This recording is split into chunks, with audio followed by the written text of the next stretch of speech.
Essa semana eu recebi uma senhora no consultório para conversar e eu lhe disse o seguinte: a tomografia da senhora mostra que a senhora tem uma neurocisticercose. E ela me perguntou o que era aquilo. O que é uma neurocisticercose? Isso é o que nós vamos discutir hoje.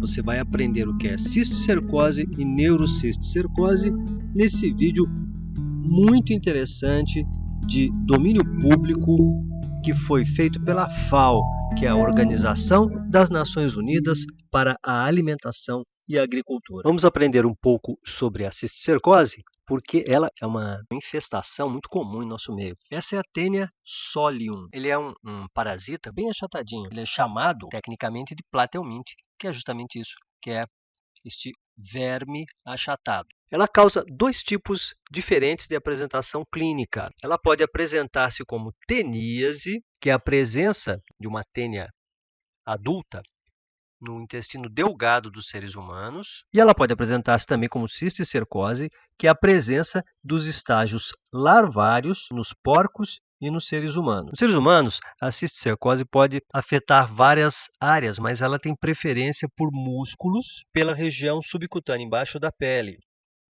No sistema nervoso, ela causa o que é conhecido como neurocisticercose. E olha que coisa interessante, a neurocisticercose é a doença parasitária mais comum do sistema nervoso. Então nós vemos muita neurocisticercose aqui no Brasil inteirinho. Eu vejo muita neurocisticercose aqui na região do Vale do Paraíba. E ela é, além disso, uma das mais importantes causas de epilepsia. Nós temos dois tipos de infestação pela Taenia solium. Quando nós fazemos esse ciclo completo, ou seja, quando a pessoa evacua os ovos da tênia e o porco ingere os ovos e o porco desenvolve cisticercose, se a pessoa ingere essa carne contaminada, ela novamente vai desenvolver a teníase. Entretanto, se os ovos que foram eliminados pelo paciente forem, de alguma maneira, ingeridos diretamente por uma terceira pessoa, esta vai desenvolver a neurocisticercose ou a cisticercose em outros órgãos e tecidos. É como se essa pessoa entrasse nessa posição do ciclo no lugar do porco. Então, nós temos ciclo completo, teníase, e a ingestão do ovo da tênia pelo indivíduo, a cisticercose. Então, são dois ciclos e hoje nós vamos conversar sobre a teníase. Vamos imaginar aqui um exemplo de uma cidadezinha com condições de vida assim muito ruins, onde os porcos ficam vagando ali pela rua, vagando ali pelas residências, e a maior parte das pessoas não tem banheiros. Muitas pessoas gostam de comer a carne de porco e algumas dessas pessoas carregam a solitária, a tênia, no intestino. O ciclo de vida desse parasita, da solitária, da tênia, começa com uma infecção no ser humano. Vamos chamar esse sujeito aqui de Pedro, por exemplo. O Pedro, ele trabalha numa fazenda e Pedro tem a tênia no intestino.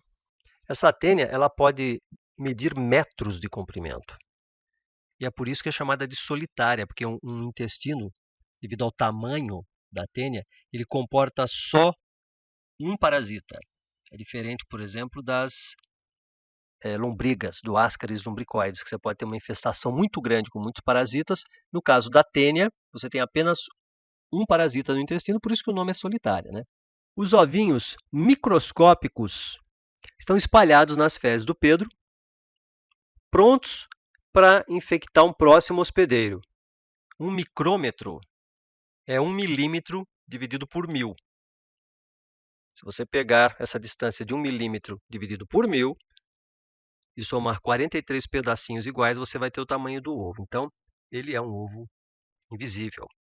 Nós não conseguimos enxergar o ovo nas fezes. A Taenia solium tem dois ciclos de vida, sendo que o ser humano é o hospedeiro definitivo e o porco é chamado de hospedeiro intermediário. Por quê?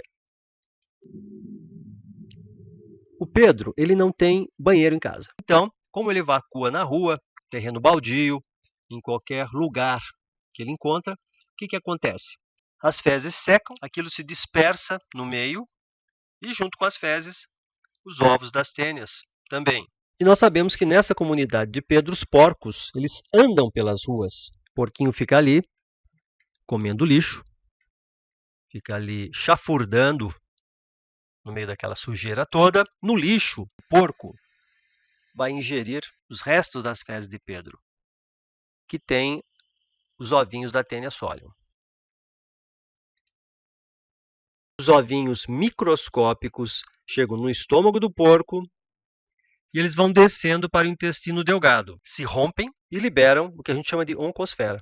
A larva ela tem alguns espinhos aqui, uns ganchinhos. A larva mais a sua cápsula é a oncosfera, e isso aqui é o ovo, foi se tornando mais frágil e se rompeu. O porquinho ele tem 1 a 2 anos, o seu dono precisa de dinheiro, ele vai ele mesmo matar o porquinho ou vender o porco para uma terceira pessoa. Bom, o que fica do nosso amiguinho porquinho aqui é apenas o que resta dele a carne. E ninguém, no momento que estava sacrificando o animal, notou a presença dessas larvas na carne. Essas larvas encapsuladas, inclusive tem um nome popular aqui, de quirerinha ou de pipoquinha. Estes são termos muito comumente usados para se referir às larvas. Então, esse alimento contaminado vai ser ingerido pela família que sacrificou o porquinho ou vai ser vendido para terceiros. Bom, quando a carne do porco é comida por alguém, vamos chamar essa pessoa de Maria, ela não cozinhou adequadamente a carne. Ela não cozinhou bem a carne do porco. E as larvas estão ainda vivas. Então a Maria, ela acaba infectada quando ela come esta carne. Essas larvinhas que ela ingere têm 2 a 3 milímetros. Elas são chamadas de cisticercos. E agora eles estão no estômago da Maria. E eles vão descer pelo estômago dela até o intestino delgado, que é essa porção aqui do intestino que é amarela no desenho. É curioso notar que nós temos pessoas aqui mesmo na minha região que têm uma prática péssima, que é de se alimentar de carne crua, inclusive a carne do porco crua. E isso é muito perigoso. Isso nunca deve ser feito. Na verdade, eu pessoalmente eu evito a ingesta de carne de porco. Embora nós tenhamos no boi também a Taenia saginata, que ela não causa a neurocisticercose, mas causa teníase também. É diferente da Taenia solium. É um outro membro da família das tênias. Bem, mas continuando. Nós estamos olhando aqui a porção do intestino delgado da Maria.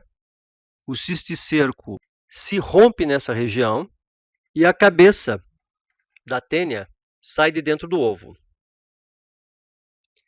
E ela se fixa com aqueles espinhos na parede do intestino. Uma vez que está fixado na parede do intestino, a tênia começa a crescer. E aqui uma visão mais detalhada das espículas. É assim que ele se fixa em nosso intestino delgado. É uma imagem bem assustadora. Parece até um alienzinho daqueles filmes, né, que a gente vê de ficção científica. É bem horrível mesmo. Normalmente, quando a pessoa ingere, ela ingere vários ovos. E eles ficam competindo entre eles e apenas 1 ou 2 é que acabam sobrevivendo, os outros morrem. E ela é dividida assim, em gominhos. Nós dizemos tecnicamente que ela é segmentada e ela é hermafrodita. Por isso é que ela não precisa de um companheiro, nem um macho nem uma fêmea, porque ela já tem os 2 órgãos sexuais dentro de cada segmento. Cada segmento desse tem tanto testículo quanto ovário. Então ela se autorreproduz. E ela produz centenas de ovos nos segmentos terminais, são centenas. A tênia ela pode viver uma vida muito longa, ela pode viver décadas. E este é o ciclo completo da teníase. Ela começa a eliminar novamente os ovos no intestino delgado da pessoa e o ovo vai sofrer novamente aquele ciclo que nós comentamos. Assim, a tênia produz a teníase se você ingerir a carne do porco com o cisticerco. E você desenvolve a partir da tênia a cisticercose e a neurocisticercose se você ingerir os ovos que vêm das fezes da pessoa doente, da pessoa contaminada. Como você ingere esses ovos, nós vamos ver na próxima discussão, quando falarmos sobre cisticercose em mais detalhes. Meu nome é Paulo Canda, eu sou neurologista. Obrigado por ter nos acompanhado novamente. Cuidado com a carne de porco.